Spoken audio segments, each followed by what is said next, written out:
who do you look to? Do you have like a group of people that you kind of look at? Yeah, I mean, there's a few artists that have been pretty influential for me within country music. Vocally, I got to go with Chris Stapleton. Oh. I got to go with Gary LeVox from the Rascal Flatts.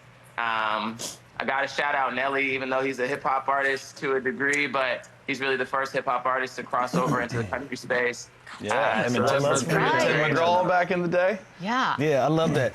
You actually have a really cool event coming up, April 22nd in Nashville, Tennessee. I'm a Memphis guy myself. Braylon and Friends, give us all the details, what it's all about. Yeah, man, Braylon and Friends, it's a charity event. We do it at the Ryman here in Nashville. I got some great artists that have come out every year. There's always a couple surprise guests. I mean, look, as a performer, I always want to try to put on the best show that I can, but it means a little bit more when it goes to a great cause like the Oasis Center. They help teens in crisis here in Middle Tennessee. Their work is unmatched, and so I always try to put on a great show. This is year 4, so if anybody's in the area, definitely pull up. We got a few tickets left. Braylon and Friends, it's a good time. Awesome. Yeah, and then after that, you got a short break, and then you got a 9-city tour going overseas, Nice. the Truth Telling Tour. How excited are you to get overseas and to begin the tour?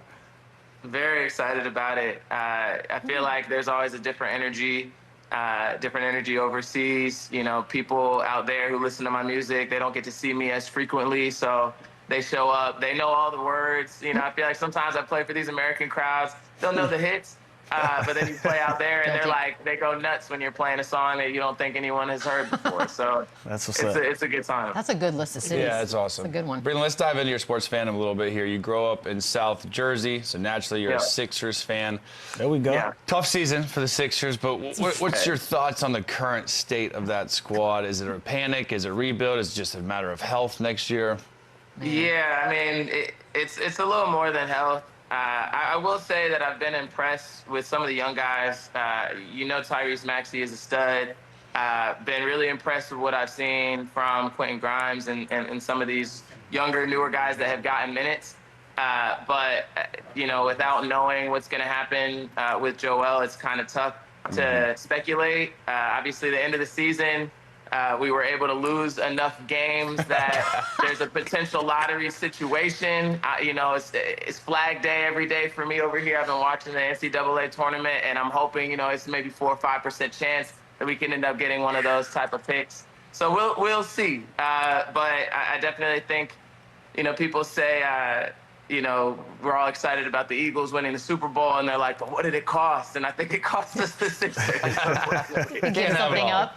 Would you consider Just this like the most disappointing Sixers, you know, I mean, in your life? Was this the most, because the expectations were up there. Like, I thought they were going to be really good. The expectations were high. I think people were looking at us as a big 3. Okay, you know, maybe we can make some noise in the East, but you know, it was a health thing more than anything else. You know, when you have 3 of your best guys and they only end up playing maybe 10 games together over the course of the season, what do you expect? And I think you could look at any of the big 3s on some of these other contenders. If you take 2 of those guys out for the majority of the season, they're probably not going to produce. So it was disappointing, but I think that I understand why it happened. So put your GM hat on this summer. Are you trying to get off Embiid? Are you trying to trade Paul George? Or are you trying to run it back one more year with McCain and those guys healthy? It's your team. What do you do? Man. I'm going to give it I'm probably personally going to offload Paul George. I just feel like that contract is just a little too steep for the level of production that we're getting at this moment.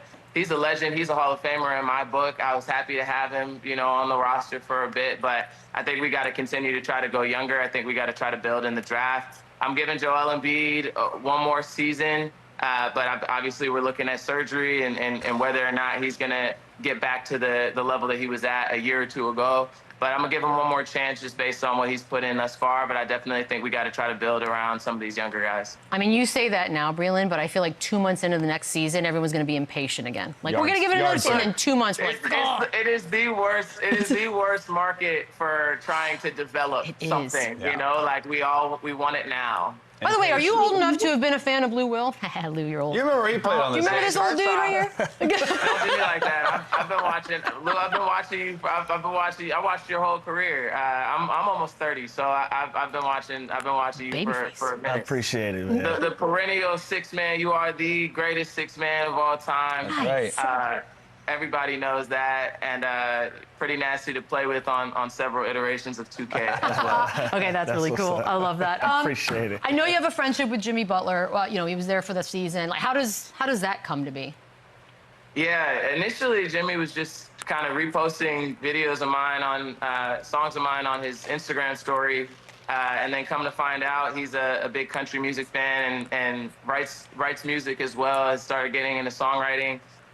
He hit me up and was like, hey, I would really love to put together a country project, but I want it to have kind of still a worldly cross-genre sound. Wow. I feel like you're the guy to help me put it together. And so we've spent a lot of time together over the last year and a half, making music, traveling around. I've gotten a chance to go to some of the games, watch his work ethic. We talk quite frequently. I talked to him yesterday. You know, just seeing what he's been able to do over the course of his career. You know, and at this point, he's 35 years old and he's still hooping at a very elite level.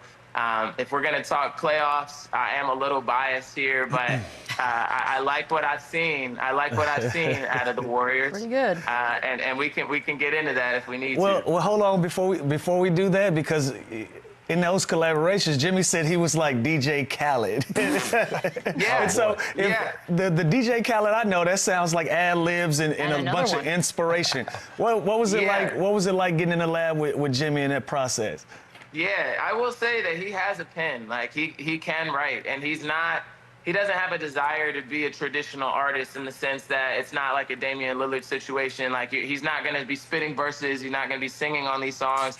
When he says DJ Khaled, he's more so meaning that he's going to be the person that connects the dots, you know, and brings different people in, you know, kind of as a producer more so than anything else. Okay. But he is co-writing on these songs. He's got great concepts. And, you know, he's got an ear. Like a lot of people, I was expecting him to be more green than he is. I was like, okay, basketball player, we'll see what happens. But it's like, he knows what he's talking about when it comes to music, and he definitely has an ear for it and a skill set. That's dope. Yeah, that's what I was wondering. Is like a real artist, like, is it kind of an eye roll thing when an athlete tries to step into your world? Like I saw Myers Leonard just writing like country music. Oh, yeah, I did see that. Yeah. Or like Blake Griffin being a comedian, like to but comedian. He's good. So like, is it like how do you view that?